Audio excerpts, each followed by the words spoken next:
Construction worker na nakisilong sa isang bahay, patay sa pamamaril sa Bangged, Abra. Naka-alerto Jeric Pasilyao. Dead on arrival sa ospital ang 36 anyos na si Reyna Romero matapos mabaril sa barangay Cabuluan, Bangged, Abra pasado alas 9 ng gabi noong Lunes. Sa imbestigasyon ng pulisya, nakamotorsiklo ang biktima at dahil umuulan, nakisilong ito sa kakilala na si Warlito Valera. Pagkaraan ng ilang minuto, binaril siya ng isang beses sa likod na tumagos sa kanyang dibdib habang nasa loob ng bahay.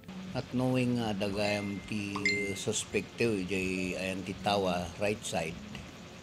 Isu iti alleged nga nang putukan dakin ni jay biktima tayo.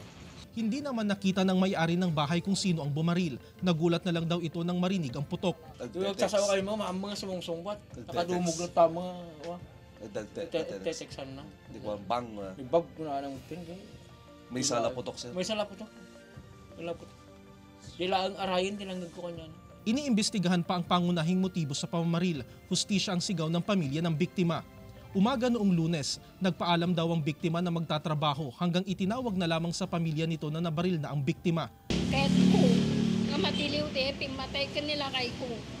Kaya't ko nga makasama no sinmuso na ta damagag no apay. Damagag no apay nga iso na tinangkadang tibiyag nila kay ko. Jeric Pasilyao, 1 North Central Luzon.